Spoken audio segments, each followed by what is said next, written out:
thing is engaging your core. We've been through that. If my core is weak, I'm at his mercy. He just uses the strength of his legs and pulls me in, and that's what he needs in the closed guard. As soon as I start to come forward, that's all the threat, if he can get me broken down. First thing I need to do is engage my core by rotating my pelvis. Okay, that alone is a good start. So now when he tries to pull me in, it's much, much harder. The other thing too is sometimes what people do is they think that the key is a nice wide base. It's not like a turtle. In a turtle, a nice wide base is really good. But here, if it's a nice wide base, all he does is lift his hips in the air and then drop his hips and pull me in. Boom! And I'm in big trouble because my knees are too wide. Okay, it's really easy. But if you're, yeah, boom! See that? Okay, now watch what happens. All I do is I bring my knees in and squeeze his butt. There, now he does the same move, and he has zero effect. Do it again. See that? Because I have no base to stop me going forward. What I like to do sometimes, bring my knees in and my feet out. Now when he does it, see, his hips are already too high, and so he doesn't get that same effect. So he tries that again, he goes no. There's a whole bunch of things that are unseen when you're inside someone's guard. Don't just be passive. We work on standing pass today. Why? Because we know there are a lot of seated passes, but if you look at international competition, you look at the top level, 90% of the time there's passing standing, and the reason is it's strong, it's super effective. So the first thing I need to do from a defensive viewpoint is I need to maintain good posture by preventing him from grabbing my lapel. So if he reaches up and grabs, just don't overdo it, don't think it's the end of the world, but just make sure that things are like this, okay?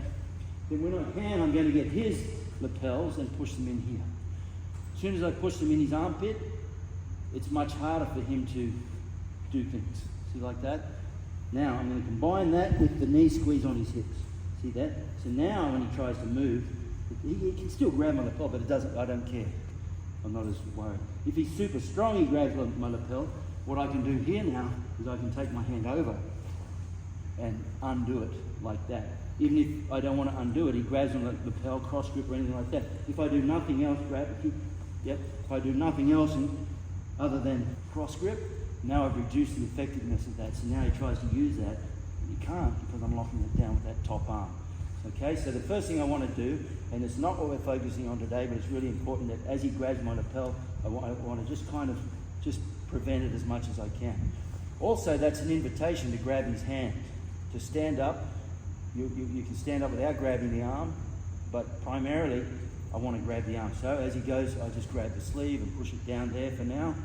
Grab the lapels, bang. Now I'm in a good position to stand up. I'm going to take this hand, shove it under there. I like to lock it under my arm. So this is a great position to be in to stand up. What we're going to do is get used to the idea of good posture. For now, I'm going to grab both lapels and come to the center there like that. Don't want to have my hand too available, and then I want to grab this. But what if he doesn't give it to me? He kind of hides it. That's okay. I just go there because eventually, if I sit here and start to do things, oh, thank you, he just gave me the hand.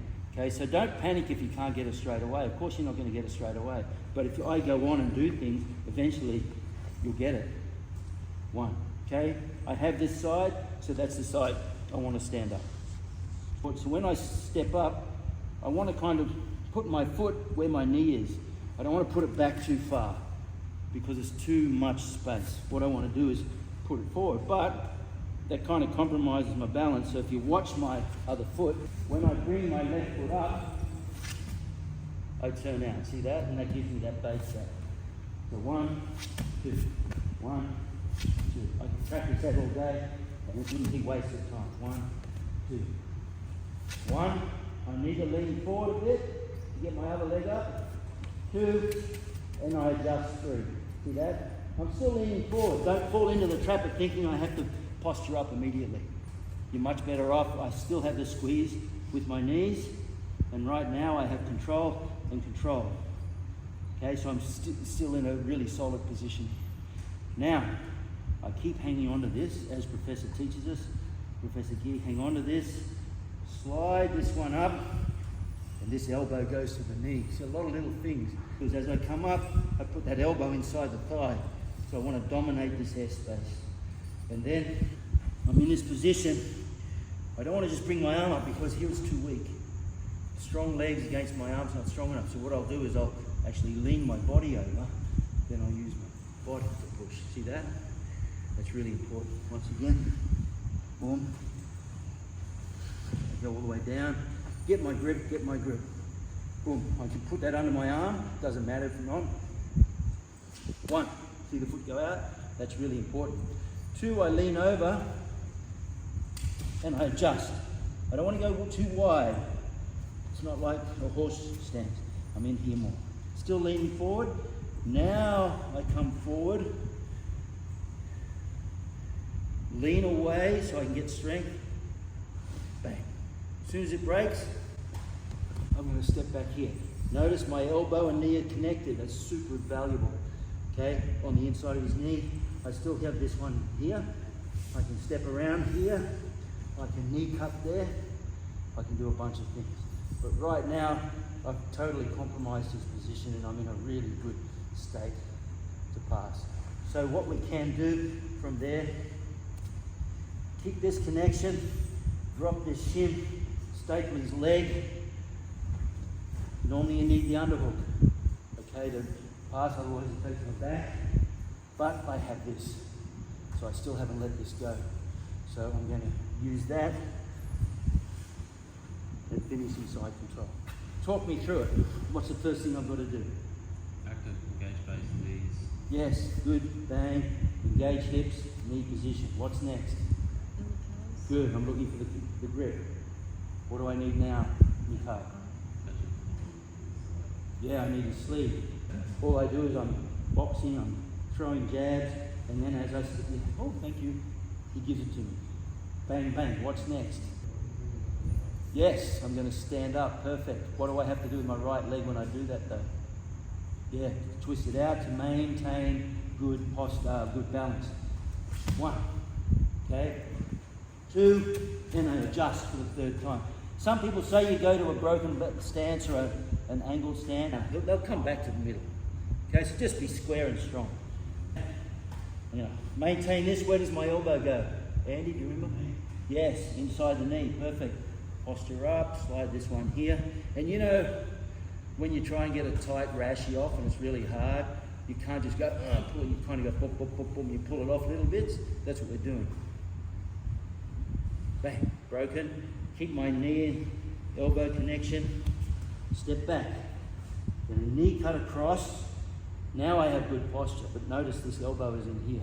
So he tries to do stuff there. It's really hard. I just turn around into side control. Once he's standing, I've had in the past where he can just yank that down if he's strong enough and break the grip because my fingers aren't going to put up with that abuse. This elbow position is about 90% of it. Helps to lock it in. Yeah. So I don't have my elbow in now. He really fights. And I'm gone. Yeah. Okay. But when I have my elbow in, I've leveraged because I've connected. So now he tries to do that. It's 20 times harder. So this is why this is so key.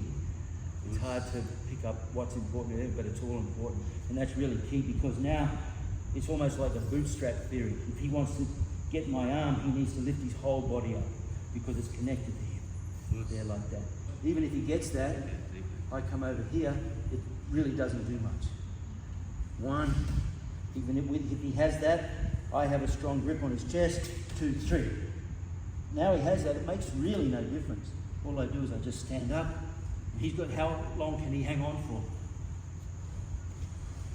His grip will give way before gravity.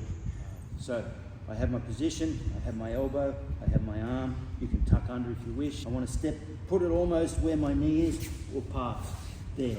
It's already much tighter on everything. Okay? Second move, I step up. Third move, I square up. Okay? I'm going to come up. It doesn't matter what I do, I just can't break his grip. Okay? What I'm going to do this time is come under here and bicep curl. See that? I keep hold of this. I'm going to step back now, jam it down, and knee cut again. Generally, what I have this steel bar concept where I'm gripping on the inside of the knees because that gives me the under over, it gives me the stack, it gives me all the passes that I like to do. Okay, so you can go to there too. So I go 1, 2, 3. try to break it, I can't. He's just too strong. His ankles are locked in. I'm going to dig under, elbow connected. Look, even if he tries that, I come to here. Now watch what I do. I step back, I grab the inside here, and I grab the inside here. Now I can go to Toriandor, I can go to all kinds of passes. There like that. See that? If he keeps that knee up, you can come in stack, or you can come in under over, you can come in all kinds of passes. The important thing we're doing here now that's different is 1, 2, 3, 1, 2, 3. That third little step to square up is really important. Can't break it, can't break it, can't break it. You're going to hang on here, good stance, arm goes in under, and I bicep curl. I step back, yep, I'm going to grab this to prevent him from doing funky things with his legs. Bang, and I jam it to the ground. You may remember those passes we did a few weeks ago, where if he's, look, remember the push-up pass? All the way through here and into this position. That's a possibility as well. The important thing is to get it on the bicep so you're doing a strong curl. Okay, and if you can't do that, you're going to step back a little bit to break it. It makes no difference which foot is over. Of course, people will tell you, try to, forget it. You don't have time and you don't have the opportunity.